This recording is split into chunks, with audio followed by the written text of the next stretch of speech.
Il est 10h ici à Paris. Bonjour à toutes et tous et bienvenue dans Parlons-en, votre rendez-vous avec l'info qui prend son temps. Voici les titres de ce jeudi et cette journée de deuil national au Liban. Après une journée noire, les frappes israéliennes les plus massives depuis la réouverture du front par le Hezbollah le 2 mars. 182 morts, 900 blessés selon le ministère de la Santé libanais. En réponse, le Hezbollah a revendiqué un tir de roquette sur Israël. Un front libanais qui est l'une des données incertaines du cessez-le-feu conclu entre l'Iran et Washington. Les deux camps se disputent tant les termes de la trêve que ses modalités. Quelle partition joue Israël qui est écarté des négociations censées commencer demain à Islamabad? On va prendre le temps de tenter de répondre à ces questions avec mes invités jusqu'à 10h45. Comment expliquer ce déluge de feu israélien sur le Liban hier? Que peut-il provoquer dans ce pays où la guerre a déjà fait près de 2000 morts, 1 million de déplacés? Le Hezbollah veut-il tenir encore longtemps? Le Liban fera-t-il capoter le très fragile cessez-le-feu? C'est Parlons-en aujourd'hui avec Nadim Mouri, Peter Noone, Cyril Payen et David Delos. Bonjour messieurs, merci d'être là. On a beaucoup de choses à se dire, c'est Parlons-en et c'est parti.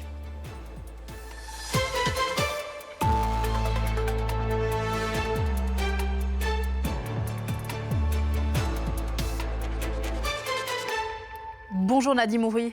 Bonjour. Merci d'être sur ce plateau. Vous rentrez de Beyrouth, vous y étiez il y a quelques jours encore. Vous êtes le directeur exécutif du think tank Arab Reform Initiative. Vous avez longtemps vécu au Liban. À vos côtés, Cyril Payen. Bonjour Cyril, vous êtes ici chez vous.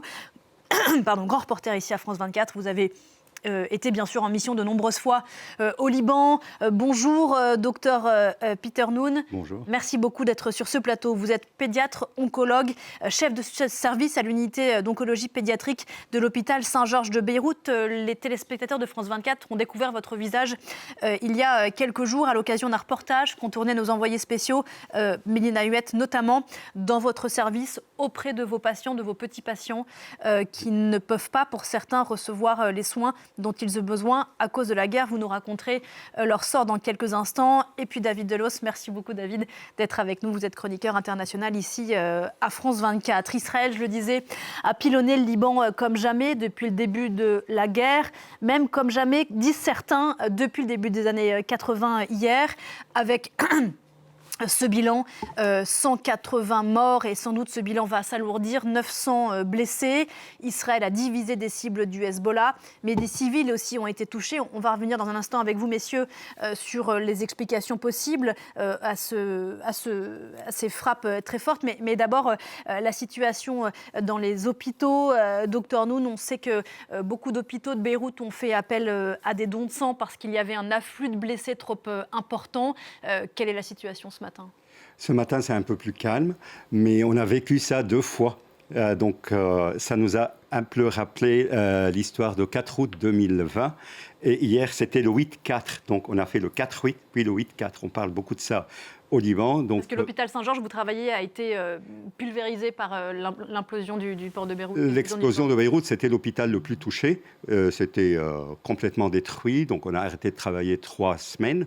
Mais là, hier, donc, l'afflux des blessés et des morts dans les hôpitaux de Beyrouth était très important. L'ordre de médecins nous a envoyé des messages. Moi, j'étais là. Mais comme quoi tous les médecins doivent être en alerte et tout près de leurs hôpitaux. Et les hôpitaux aussi nous envoyaient des messages comme quoi vous restez. On est en alerte maximale. Donc tous nos internes, tous nos résidents devraient rentrer à l'hôpital et rester à l'hôpital. Et nous, tout à côté. Chez nous, à Saint-Georges, hier, il n'y avait pas de flux très important puisque à l'est, c'était moins touché que l'ouest et le sud. Les hôpitaux de Beyrouth étaient très chargés. Il y a des hôpitaux qui ont reçu plus que 100 à 200 blessés et plusieurs morts. Donc, les urgentistes arrivaient à peine à en finir à voir donc, le flux qui n'arrêtait pas. Pour cela, les autres hôpitaux tout autour étaient en alerte donc, pour recevoir le flux et ce que les autres ne pouvaient pas recevoir. Des hôpitaux déjà où la tâche est compliquée par plus d'1 mois de guerre. Ça est venu s'ajouter à cette première difficulté. Oui. Et comme je vous ai dit, pas seulement ça, nous on a vécu ça aussi il y a 2 ans, quand il y a aussi l'explosion des portables. Donc ça aussi, quand il y a eu 5000 blessés en un instant, qu'on a tous reçus dans les hôpitaux de Beyrouth. Donc ça se répète. On commence à avoir un peu, malheureusement, l'habitude des crises, mais quand même... Et surtout, hier, on a le don de sang, donc c'était dans tout le pays. C'est des alertes qui recevaient tous les gens, comme quoi aller donner du sang, parce qu'on avait besoin infiniment. Donc, Sachant que se déplacer vers les hôpitaux pour donner son sang expose aussi, théoriquement, à se retrouver sur le chemin d'un bombardement. Surtout, on ne sait plus où on bombarde maintenant. Je vous salue Anthony Samrani. Bonjour Anthony. Merci beaucoup de nous rejoindre depuis Beyrouth justement. Vous êtes le co-rédacteur en chef à L'Orient le jour. On va voir la une de L'Orient ce matin. Les autres signes et le Liban saigne. Quel sentiment domine ce matin après ce que le président libanais a qualifié de massacre et l'ONU de tuerie épouvantable? C'est un sentiment de colère, de désespoir, de rage. On en veut encore une fois à la terre entière, encore une fois d'abord à Israël qui a procédé à ces massacres. Je pense qu'il n'y a pas d'autre mot pour qualifier ce qui s'est passé hier. Une centaine de frappes en 10 minutes qui n'ont été précédées d'aucun avertissement et sur des zones densément peuplées. Ensuite, Hezbollah qui s'est effectivement déployé un peu partout dans des zones civiles et qui met les civils en danger et qui se fiche complètement des civils.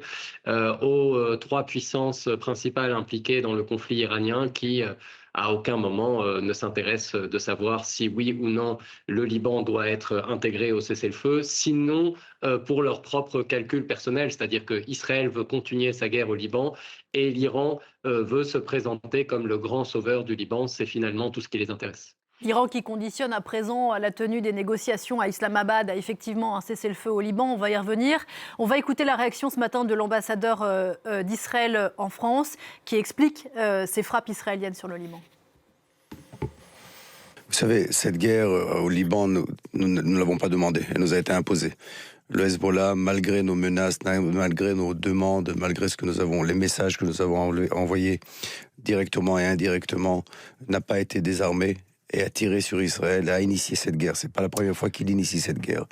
Et donc, il faut que nous ne désarmions le Hezbollah une fois pour toutes, afin d'amener enfin une situation de paix entre nous et le Liban, un pays avec lequel nous n'avons aucun problème. Aucun problème, si ce n'est qu'hier, une centaine de cibles en quelques minutes, un bilan qui dépasse, selon les autorités libanaises, 250 morts, plus d'un millier de blessés. En quoi la sécurité d'Israël nécessite-t-elle ce qui s'est passé hier, c'est-à-dire des bombardements notamment de civils?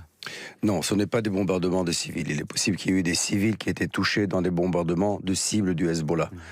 Toutes les cibles qui ont été touchées, qui ont été attaquées, étaient des cibles qui étaient liées au Hezbollah directement. Toutes, des membres du Hezbollah, des membres haut gradés du Hezbollah, des soldats, c'est-à-dire des terroristes du Hezbollah et des infrastructures du Hezbollah. Tout a été ciblé, tout ce qui a été ciblé est lié au Hezbollah. Voilà, tout ce qui a été ciblé est lié au Hezbollah, a dit l'ambassadeur d'Israël en France, Nadim Houri, 100 frappes en 10 minutes. Ça fait 10 frappes par minute, ça fait une frappe toutes les 6 secondes, notamment sur des quartiers résidentiels de Beyrouth qui n'avaient pas été touchés depuis que le Hezbollah a rouvert le front contre Israël début mars. Pourquoi ce déluge de feu dont on peut se demander s'il a été, depuis combien de temps il était préparé et pourquoi maintenant ? Pourquoi au lendemain de la signature de l'accord de cessez-le-feu ? Permettez-moi d'être très franc, l'ambassadeur ment.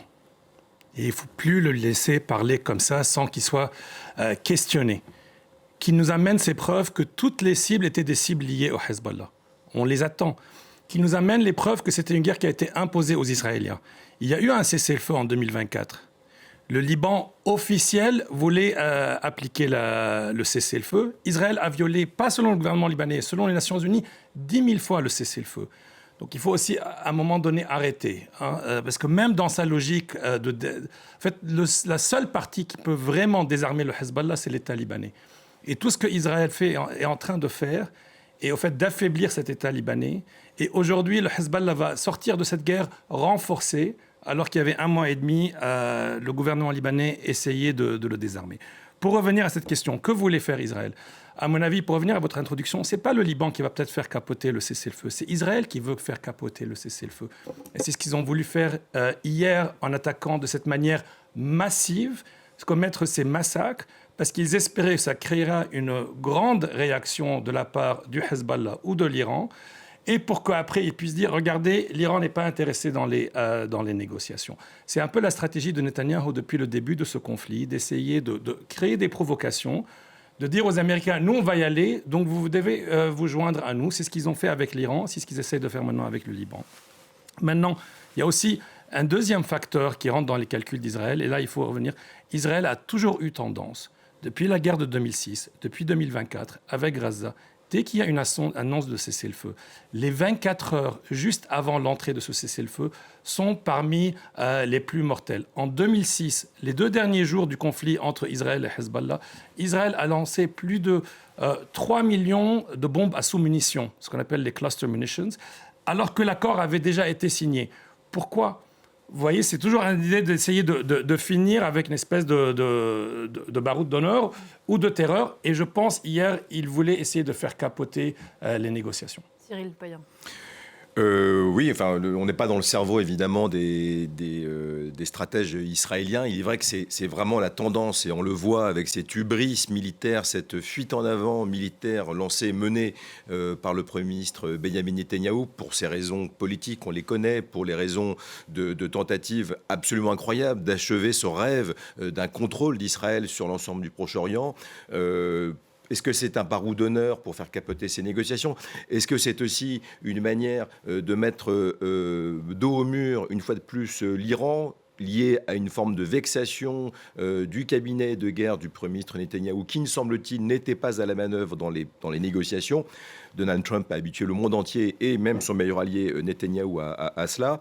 Ce qui est intéressant, c'est la réaction iranienne hier soir, assez ferme, sur l'inclusion justement du Liban, et je n'ai pas parlé du Hezbollah, du Liban dans ce processus de cessez-le-feu. Alors, l'entourage du président américain était un peu flou, disait oui, les cessez-le-feu, c'est flou, je cite de mémoire J.D. Vance, alors qu'il va se diriger vers des négociations à Islamabad. Nous n'avons pas inclus le Liban, mais maintenant il y a une levée de bouclier diplomatique, enfin, en faveur du Liban. Donc tout cela... Peut-être, en tout cas, la réaction iranienne a permis, en tout cas, de recentrer un peu ce débat sur la question du cessez-le-feu au Liban avant les négociations qui vont donc avoir lieu à Islamabad demain. Le problème, c'est qu'ayons une pensée, une fois encore, pour les Libanais, toujours au milieu de ces guerres par procuration. On parlait, vous le disiez très bien, docteur, c'est ce qu'on me dit à Beyrouth depuis hier soir. C'est vraiment la même commotion que cet horrible souvenir de l'explosion du port de Beyrouth le 4 août 2020. J'en veux aussi pour preuve que des confrères ou des contacts à Gaza, avec le carnage que vit Gaza depuis 2 ans, bientôt 3 ans, sont branchés sur ce qui se passe à Beyrouth, parce qu'ils disent qu'il y a un effet miroir de cette folie dévastatrice militariste d'Israël. Donc il y a effectivement un rapport de force diplomatique, une volonté de cesser le feu, de montrer que les Israéliens sont encore à la manœuvre, mais la clé, c'est évidemment Washington qu'elle se trouve, et là, évidemment, on a l'impression de réfléchir minute par minute, et peut-être parfois de se contredire. Donc c'est ça aussi qui peut peut-être avoir forcé le bras armé de Benjamin Netanyahou, parce qu'il a un peu peur des réactions ou le court-termisme de Donald Trump, qui a, on le voit bien, a envie de terminer cette guerre au plus vite maintenant. On va écouter la réaction ce matin du ministre français des Affaires étrangères, Jean-Noël Barrot. Nous condamnons fermement ces frappes massives qui, comme vous l'avez dit, en 10 minutes, ont fait plus de 250 morts, qui s'ajoutent aux 1500 victimes de ce conflit initié par le Hezbollah contre Israël le 2 mars dernier. Et ces attaques sont d'autant plus intolérables qu'elles fragilisent le cessez-le-feu temporaire qui a été trouvé hier entre les États-Unis et l'Iran. Le Liban ne doit pas être la victime expiatoire d'un gouvernement contrarié parce qu'un cessez-le-feu a été trouvé entre les États-Unis et l'Iran. Et la destruction du Liban, la destruction de l'État libanais ne détruira pas le Hezbollah, au contraire, elle la renforcerait. Voilà, je vous entendais réagir en plateau sur le vocable utilisé par Jean-Noël Barrot. On y reviendra dans un instant. David, sur les propos du ministre français qui dit que le Liban ne doit pas être la victime expiatoire d'un gouvernement contrarié. Il parle du gouvernement israélien. C'est vrai qu'il a été mis à l'écart, comme le rappelait Cyril Payen, le gouvernement israélien, de l'accord signé entre les États-Unis, enfin signé, conclu sans document entre les États-Unis et l'Iran. Les Israéliens ne seront pas demain à Islamabad au Pakistan. Ça peut expliquer ce déluge de feu ? Oui, comme le signalait tout à l'heure Cyril, il semblerait que Benyamin Netanyahou ait été mis en quelque sorte devant le fait accompli concernant ce cessez-le-feu entre Washington et l'Iran. À peine une heure avant l'annonce faite par les deux parties. Du coup, ça pourrait effectivement expliquer que Benyamin Netanyahou ait précipité une opération qui, on peut aussi le penser, était préparée de très longue date. D'après certains de nos confrères israéliens, l'armée israélienne a mis en œuvre vraiment un nouveau dispositif pour repérer des réunions Zoom auxquelles participeraient des membres du Hezbollah et du coup aurait réussi à taper, à cibler les endroits de connexion de ces réunions de façon extrêmement coordonnée. Ça demande beaucoup de travail de renseignement, mais on est habitué à la force de renseignement des services secrets israéliens. Ceci dit, c'est vrai que le tempo, la temporalité interroge et on peut se dire que quelque part, lancer cette attaque simultanée, la plus grande depuis le début du conflit, au jour même de l'annonce de la trêve, ce n'est pas anodin. Ça lance un message. Ça veut dire, nous marquons notre terrain, nous disons que nous voulons que ce cessez-le-feu soit fait selon nos termes à nous. Et c'est effectivement ce qu'Israël nous a habitués à faire tout au long de ce conflit et des conflits précédents. Anthony Samrani, vous vouliez réagir aux propos de Nadim Mouri tout à l'heure ? Non, je pense, de façon générale, on est dans quelque chose où on est tellement coincé. Et je sais que chaque mot dans ce contexte peut être une bombe, donc je veux vraiment faire très attention, mais je crois que on peut tout à fait reconnaître la responsabilité écrasante d'Israël dans ce qui s'est passé hier. Et ça correspond tout à fait à l'attitude israélienne, non seulement qu'elle a eue par le passé au Liban, qu'elle a dans la région, que ce soit à Gaza, en Cisjordanie, en Syrie, etc. Et rappeler quand même quelque chose d'essentiel, c'est que le Hezbollah savait exactement dans quoi il mettait les pieds dans la nuit du 2 ou 3 mars. Le Hezbollah avait été prévenu très clairement à de nombreuses reprises sur le fait que s'il lançait un caillou contre Israël, la réaction serait celle-là. Ça n'excuse en rien le comportement israélien, mais je crois qu'il ne faut pas oublier tout à coup, parce que Israël est totalement déchaîné, que le Hezbollah porte une responsabilité immense dans ce conflit. Et que malheureusement, et c'est là peut-être où je diffère un peu de ce qui a été dit sur le plateau, c'est que les autorités libanaises n'ont pas fait assez. Les autorités libanaises ont eu 1 an et demi pour mener une opération sérieuse de désarmement. C'est une opération extrêmement complexe qu'il faudra des années dans tous les cas pour résoudre. L'armée libanaise a ses faiblesses structurelles, politiques, militaires, etc. Je connais tout ça.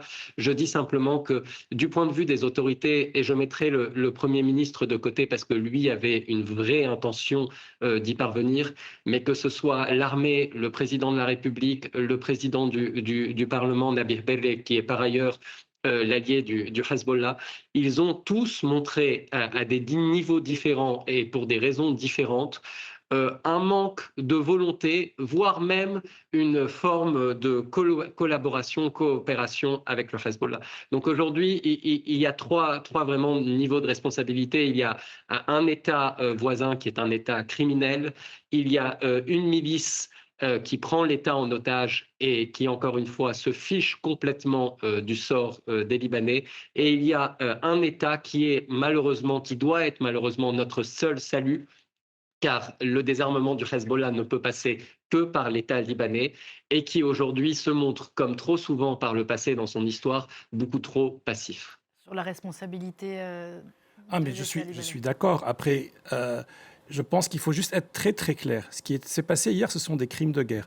Moi, je ne crois pas du tout à la propagande israélienne de la question des réunions en Zoom. Qui peut croire que Hezbollah aujourd'hui organisent des réunions Zoom alors qu'ils savent très bien qu'ils sont complètement pénétrés. Et on le sait très bien que depuis l'attaque des beepers qui ont explosé, ils ne communiquent que par individuellement ou par des mots. On est vraiment revenu à 2 siècles en arrière. Donc je pense qu'il faut qu'on arrête, il faut questionner le narratif israélien. Pour revenir, bien sûr que l'État libanais n'a pas fait assez, d'accord ? Mais est-ce qu'Israël a même donné l'espace à l'État libanais de faire plus ? Donc ça, c'est une question qu'on devra gérer entre nous. Et je suis tout à fait d'accord. Il faut désarmer le Hezbollah. C'est l'État libanais qui doit le faire. Il y avait un processus qui était en place. Les États-Unis et la France étaient supposés être garants de ce processus. Et Israël a 10 000 fois dit non à ce processus en l'affaiblissant. Donc oui, on est d'accord. Je suis d'accord avec Anthony qu'il y a des responsabilités multiples. Mais et c'est plus que 180. Selon la défense civile, aujourd'hui, on est à 254 et 1100 morts. Voilà, ils sont en train de monter et monter. Ministère libanais de la Santé. Face à cela, face à une espèce de folie meurtrière, non, il faut dire à un moment donné, il faut arrêter Israël. Et donc, moi, je suis fatigué d'entendre la France condamner. En fait, la France est un membre du Conseil de sécurité, est un membre fondateur de l'Union européenne. La France a des troupes à travers les Nations unies au sud du Liban. Des troupes qui ont été humiliées par Israël. Humiliées. Il y a des soldats français qui ont été des Nations unies qui ont été humiliés et on leur a dit « vous ne bougez pas d'ici ». Et tout ce que la France trouve à dire, c'est qu'on condamne. Honnêtement, je veux dire, on peut remercier la France pour sa diplomatie, etc. Mais on est au-delà de ça. En fait, il faut se rendre compte, et je pense que c'est ce que peut-être les auteurs doivent se rendre compte, les conflits au Moyen-Orient ne restent jamais au Moyen-Orient. D'accord ? Donc c'est de l'intérêt vital. Donc condamner, en parler comme si c'était loin, c'est comme si on disait que la France condamne ce que la Russie fait en Ukraine. Ça ne suffit pas. Quand Peter Noone, et je ne vous emmène pas sur un terrain politique, mais c'est sur un terrain de l'affect, du ressenti des Libanais, effectivement, pour rebondir sur ce que disait Nadim Mouri à l'instant, le président Aoun, le Premier ministre libanais ont dénoncé hier un massacre. Et ils ont appelé les amis du Liban à venir aider le Liban. Qui sont les amis du Liban aujourd'hui ? Qui vient aider ? Et comment est-ce que les Libanais reçoivent ces messages de condamnation, mais qui sont suivis effectivement d'assez peu de choses en réalité ? Vous savez, les Libanais commencent à être trop fatigués, moi, comme citoyen normal, pas loin de la politique et tout ça, mais je vois avec mes malades, avec les médecins, avec les hôpitaux, on souffre beaucoup, et depuis 6 ans. Donc depuis l'explosion, puis on a eu donc plusieurs problèmes socio-économiques, 2 guerres, on n'arrête pas.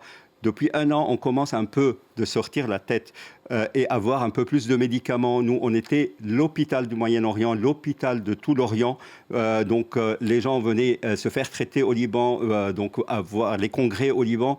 Là, on commence à avoir des diagnostics retardés. Nous, c'était les premiers. Donc, on a eu des cas où c'était des stade 4 ou stade 3. On ne voyait jamais ça parce que les gens n'arrivaient pas à donc faire des examens ou bien donc arriver à l'hôpital à temps. Donc on est fatigué. Qui va aider le Liban ? Nous, ça n'arrête pas. L'OMS, on demande en tant que médecin d'être toujours là, la France, puisque nous, on a cette relation avec les Français, les États-Unis, mais ça n'arrête pas. Donc toujours en demande d'aide. On a besoin une fois, comme citoyen libanais, que l'État nous aide, l'État soit là. Mais en tant que médecin, la dernière année, l'État a commencé à faire quelque chose. Pas en politique, je ne parle pas politique, mais de point de vue social et médical. Donc le ministère de la Santé avait commencé à évoluer dans tout ce qui est traitement, diagnostic et tout ça, mais du coup, tout est rétrogradé là. Qui viendra aider Rani, docteur Rani? C'est un petit garçon que vous soignez en ce moment à l'hôpital Saint-Georges. Il souffre d'un cancer, il a besoin d'une chimiothérapie. Et nos équipes, vous avez rencontré, et l'avez rencontré. On va regarder un extrait de leur reportage. Au CHU Saint-Georges, reconstruit après l'explosion du port en 2020, l'avenir des enfants se heurte au coût des traitements contre le cancer. De 60 000 à 200 000 euros par an et par enfant. Comme d'autres, Hani voit ses frais pris en charge par l'association Kids First, pourtant déficitaire. Mais son combat est aussi celui d'une course contre la montre, alors que le suivi de sa chimio se fait au compte-gouttes. Récemment, Hani a manqué plusieurs séances. Or, nous savons qu'avec la chimiothérapie pour les enfants, il est absolument interdit d'en rater. Pour optimiser nos chances avec les traitements et obtenir les résultats escomptés de plus de 90% de succès, il ne doit manquer aucune séance. Avec la guerre et la situation économique, nous ne collectons pas assez de fonds pour pouvoir prendre en charge tous les enfants qui sont avec nous. Hani n'est pas seul dans sa lutte. Plus de 370 000 enfants ont été déplacés depuis le 2 mars. Ces visages sont ceux de destins bouleversés par la guerre.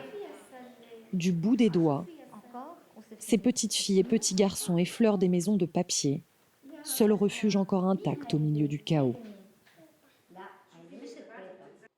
Et vous me disiez il y a un instant, docteur, que ce petit garçon que nos équipes ont rencontré il y a quelques jours, il n'a pas pu avoir sa dernière séance de chimio parce qu'il n'a pas pu se rendre Non, parce que hier, donc, on ne pouvait pas arriver à l'hôpital. Même hier, j'ai eu des problèmes avec un nouveau malade. Donc, ces tests, on n'a pas pu les faire. Donc on m'a appelé, j'étais là, mais l'équipe avec moi, donc on m'a dit, on n'arrive pas à faire les tests et les envoyer dans les différents labos. Donc vous voyez... C'est ça la réalité de la guerre. Oui, c'est l'impact, les collateral damage, ce qu'on appelle en anglais. Donc, oui, donc là, donc, des malades qui ont le cancer, on n'arrive pas à envoyer à faire leur bilan. Cyril. Oui, il faut recentrer sur l'humain quand même, sur les Libanais.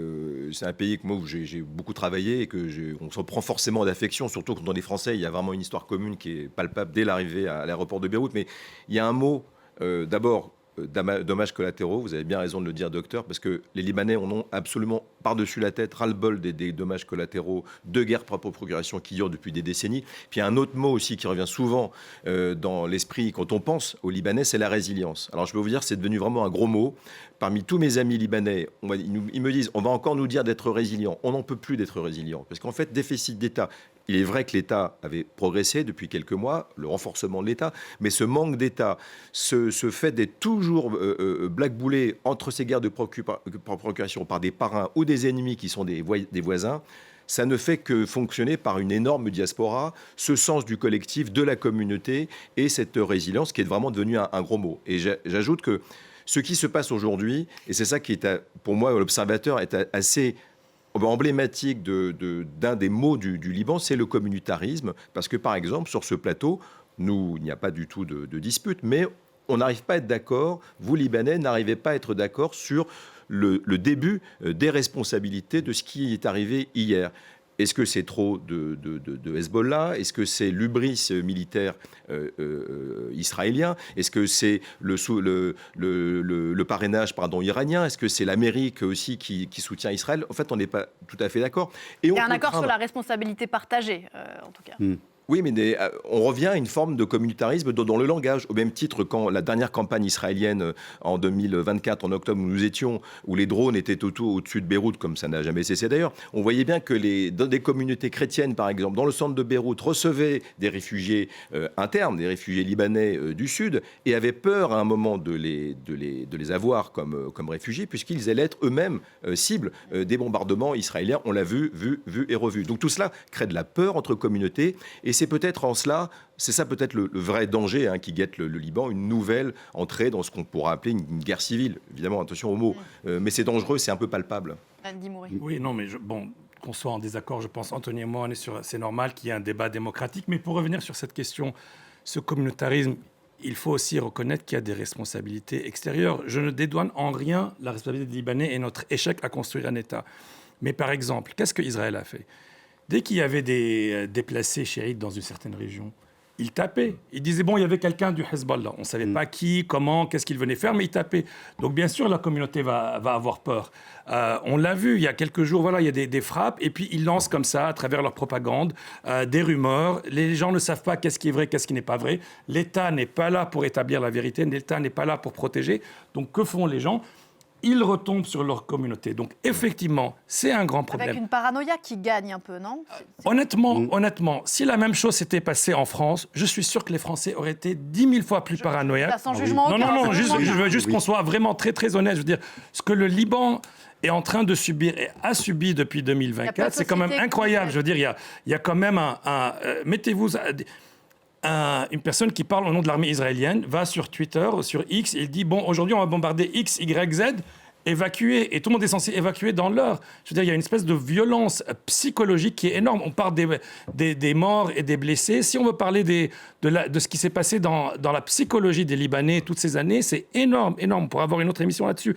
Mais juste pour revenir sur un point très spécifique, ce qui est clair, c'est qu'on est tous d'accord qu'il faut construire cet État, que la seule porte de sortie est la construction de l'État. C'est ce qui était en train d'être fait d'une manière imparfaite, d'une manière faible peut-être, pas assez vite, cette dernière année et quelques. Mais au fait, il faut donner de l'espace. Un État ne se reconstruit pas. Il y a une espèce de, il y a un passif, il y a un historique. C'est compliqué. Il y a des désaccords. Il y a un manque de narratif. On est tout à fait d'accord. Mais il faut donner le temps au temps. Et Israël et Donald Trump sont impatients. Ils veulent détruire. Et Israël est en train de refaire la même erreur stratégique qu'elle a déjà commise en 78 et en 82, en pensant qu'ils peuvent imposer, humilier le Liban. Et comme ça, ils auront leur sécurité. Ils ne l'auront jamais comme ça, ils ne l'auront jamais avec leur stratégie de Gaza. Ça n'a pas marché avant, ça ne marchera pas aujourd'hui. S'ils veulent nous aider, s'ils veulent être sûrs qu'ils nous laissent le temps de construire notre État et de régler la question du Hezbollah, et que la France et les États-Unis nous aident à faire. Israël, dont le porte-parole de l'armée en arabe bien connu des Libanais, disait hier que le Liban mérite la vie et qu'Israël n'était pas en guerre contre les Libanais. La question que je me pose en vous écoutant tous, Cyril Payen, Anthony Samrani, je vous donne la parole dans un instant, docteur Noun, c'est en fait entre les mains de qui est le sort aujourd'hui des Libanais ? Entre les mains avant tout de Donald Trump, parce que je pense que c'est le seul à pouvoir arrêter la folie guerrière de Benjamin Netanyahou.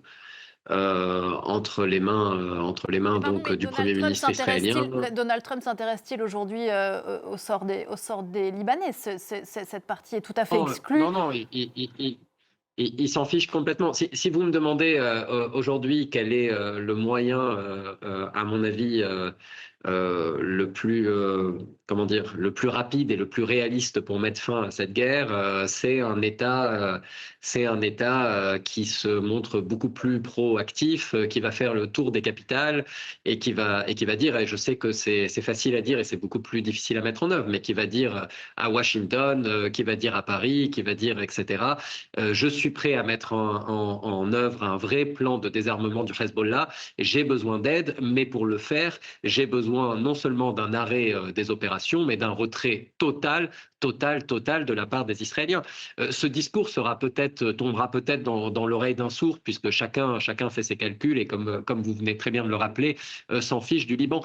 Mais il faut essayer, encore une fois, Zelensky se trouve dans une situation où son principal allié américain le méprise, le déteste, etc., etc. Ça ne l'empêche pas d'aller à Washington tous les 3 jours pour essayer de sortir de cette impasse, pour essayer de trouver une solution. Je crois que malheureusement, si on continue d'attendre que la solution vienne de l'extérieur, on continuera de subir les calculs et les intérêts de l'extérieur qui ne privilégieront jamais que cela nous plaise ou non, ceux du Liban. David. Oui, je suis assez d'accord avec ce qu'a dit Anthony sur le fait que la Maison-Blanche, je ne parle pas que de Donald Trump, la Maison-Blanche se fiche totalement du sort du Liban. Souvenez-vous ce qu'a dit il y a quelques heures J.D. Vance, qui va se rendre à Islamabad pour assister aux négociations de paix. Se rendre même, diriger la délégation américaine, lui qui était opposé à la paix, ce qui dit aussi quand même beaucoup de choses. Ça dit beaucoup de choses, c'est vrai. Opposé à la guerre. Ça c'est un autre sujet. Là, quand J.D. Vance met le respect du cessez-le-feu en balance avec l'existence du Liban, en disant à l'Iran que c'est à Téhéran de choisir si le Liban vaut la peine qu'on mise le cessez-le-feu là-dessus, c'est d'un mépris, d'un cynisme qui est absolument scandaleux. Et effectivement, je suis assez d'accord pour dire que quand les États-Unis vous jette comme ça, comme un mouchoir usagé, sans avoir aucun respect pour toutes ces victimes qui sont, on dit des victimes collatérales, mais j'ai envie de dire des victimes malgré elles. Ou des victimes tout court. Ou des victimes tout court, effectivement. Je pense qu'il y a une vraie problématique de leadership mondial, en fait. À qui peut-on réellement aujourd'hui s'adresser pour permettre au Liban d'être le pays du cèdre avec ce qu'il a de particulier, de beau, de magnifique, de culturellement extrêmement appréciable, riche. C'est quand même hallucinant de voir à quel point on peut lâcher comme ça un pays en pâture à une autre puissance qui ne veut, elle, que créer le chaos pour pouvoir continuer à exister. Docteur. Moi, je vais ajouter un truc sur votre question. Qui va aider les Libanais et le Liban? Monsieur a dit la diaspora. Elle commence à être fatiguée. Même les amis, les pays amis sont fatigués. Moi, je vois, en tant qu'association, aussi pour les enfants cancéreux et les autres associations. Donc, en 2000, après l'explosion du port de Beyrouth, on a eu beaucoup d'aide. Tout le monde nous regardait. Mais maintenant, au fil des années, ça commence à diminuer. Donc là, on a du mal à trouver des fonds pour les associations, même la diaspora, les amis, tout le monde. Donc ça diminue de moins en moins, de plus en plus, je veux dire. Donc on a moins d'aide pour trouver des moyens pour aider nos enfants cancéreux, pour aider ces gens donc dans le désespoir. On a de moins en moins d'aide. Redonnez-nous le nom de votre association à laquelle, si on regarde cette émission, on peut faire un don. Kids First Association. Voilà, qu'on peut retrouver bien sûr sur Internet. Je me pose une question sur la partition que joue la République islamique vis-à-vis du Hezbollah. On sait que le Hezbollah a rouvert le front contre Israël, pas sur ordre, mais en s'alignant bien sûr sur la République islamique pour venger la mort, faut-il le rappeler, du guide suprême. Quel message la République islamique a envoyé là à ses proxys libanais? Elle signe, en tout cas elle s'entend avec Washington pour un cessez-le-feu. Le Liban est exclu des discussions. Qu'est-ce que ça dit, ça? Bon, déjà, il faut savoir, c'est l'Iran qui a décidé d'ouvrir le front au Liban. Et je pense Hezbollah, et notamment depuis l'assassinat de Nasrallah, et je veux dire, on sait que les commandants iraniens sont aux manettes au Liban. Donc je pense qu'il y a un lien direct. Je pense ce qui est intéressant, c'est qu'on a vu que l'Iran, en 2024, a laissé son allié libanais, le Hezbollah, prendre les coups sans intervenir. C'est intéressant qu'aujourd'hui, peut-être que l'Iran se sent renforcé ou dans une situation où ils ont plus de leviers, qu'ils ont décidé de dire maintenant que j'ai la carte du détroit de Hormuz, je vais la jouer pour protéger le Hezbollah. Pour moi, ce qui est intéressant, c'est que ça montre que peut-être l'Iran aujourd'hui se sent plus puissant. Stratégiquement, on sait qu'il est affaibli, mais que stratégiquement, il se sent plus confortable qu'il ne l'était en 2024, où on aurait pu s'attendre, s'ils voulaient vraiment défendre le Hezbollah, ils auront défendu notamment le décès de Nasrallah, etc. Donc je pense, vous savez, le Liban est aujourd'hui dans une course entre 3 chevaux. Il y a la stratégie israélienne, on détruit tout, on applique la théorie de Gaza, on va créer une ligne jaune, et on pense qu'on va être en sécurité. Moi, je pense qu'ils vont échouer. Il y a les théories du Hezbollah et de l'Iran qui veulent revenir à l'accord du cessez-le-feu après 2006, où au fait il y a un équilibre asymétrique entre Israël et le Hezbollah qui peut garder une certaine paix, mais c'est un accord qui garde le Liban en otage au Hezbollah, ce que les Libanais ne veulent pas. Et il y a le 3e cheval, le cheval du gouvernement, qui essaye de dire non, il faut revenir à une souveraineté libanaise, à un accord d'armistice en 1949 ou entre 1949 et la fin des années 60. Il y avait, on va dire, une stabilité à la frontière qui était garantie par l'État libanais, mais c'est une stabilité qui a finalement affaibli au moment où l'arrivée des combattants palestiniens. Mais juste pour dire, aujourd'hui, malheureusement, et je suis d'accord avec Anthony, les représentants de l'État libanais ne se sont pas montrés à la hauteur. Ils auraient dû être plus actifs. On se serait attendu, par exemple, que le président de la République parle à la population libanaise pour expliquer pourquoi l'armée libanaise s'était retirée des villages du sud, des villages chrétiens qui demandaient à l'État de rester. Ils n'ont même pas pris la peine de s'adresser solennellement à la nation pour leur dire voilà pourquoi on est obligé de faire ces décisions. Et pour moi, c'était une opportunité manquée, malheureusement. Cyril. Oui, alors le déficit d'État, de toute façon, c'est chronique, c'est proverbial au Liban, vous le savez. Rappelons le 4 août 2020, aucun représentant de l'État libanais n'est descendu dans Ashrafieh. Le seul qui l'ait fait, c'est le président français Emmanuel Macron, avec ses promesses non tenues, c'est autre chose, mais c'est lui qui est intervenu. Donc ça, évidemment, c'est pas nouveau. Le Liban est plongé dans une crise structurelle, sociale, terrible, est réellement aux portes de la guerre. Ce que je crains vraiment, c'est effectivement l'exclusion de certaines communautés au profit d'autres, la paranoïa qui gagne les populations, et c'est extrêmement difficile. Et puis sur le plan de ce qu'il faut appeler l'occupation israélienne, de fait, d'une grande partie maintenant quelques kilomètres tout de même, grignoter les 14 000 casques bleus de la finule qui vivent aussi les derniers mois de leur mandat, il faut le dire aussi, puisqu'il n'y aura plus de témoins en décembre prochain, leur mandat n'a pas été renouvelé à l'ONU. Eh bien, cette occupation de fait israélienne va être la réalité de ce Moyen-Orient où, en fait, c'est le plus fort qui gagne. Et le Liban n'est, hélas, depuis de nombreuses années, et n'est toujours le maillon faible de ce Proche-Orient compliqué. Je vous repose la question, Anthony Samrani. On voyait à l'antenne, au moment où vous parliez, Nadim Mouri, d'un Iran qui se sent renforcé. C'est intéressant. Vous voyez les images diffusées par la télévision d'État de la cérémonie organisée à l'occasion des 40 jours du 40e jour après la mort du guide suprême. Et de facto, puisqu'il n'y a plus de bombardement depuis quelques heures à Téhéran, démonstration de force du régime, drapeaux brandis, etc. Et puis ces fameux camions avec toujours ces icônes présentées telles que par la République islamique. Sur la partition, Anthony Samrani, que l'Iran joue vis-à-vis du Hezbollah, négociant avec les États-Unis ce week-end à Islamabad, excluant tout à fait le front libanais. Qu'est-ce qu'on peut en dire ? On peut dire que les Israéliens essayent de mettre l'Iran dans une position très délicate parce que s'il ne fait rien, il va être accusé d'avoir abandonné son allié libanais qui était lui-même venu à son secours après l'assassinat de l'ayatollah Khamenei. Et s'il bouge, il remet en question le cessez-le-feu avec les Américains. Jusqu'où les Iraniens seront prêts à sacrifier ce cessez-le-feu provisoire pour le Hezbollah? À mon avis, pour le moment, ils n'iront pas trop loin, mais plus on pourrait se rapprocher d'un accord final, plus ils essayeront d'intégrer le Liban.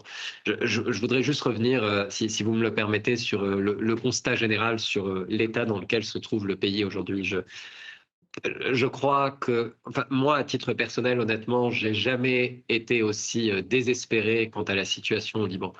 Et c'est pas seulement lié à des facteurs géopolitiques, pas seulement lié à Israël, pas seulement lié au Hezbollah, pas seulement lié à l'Iran ou même aux faiblesses de l'État libanais.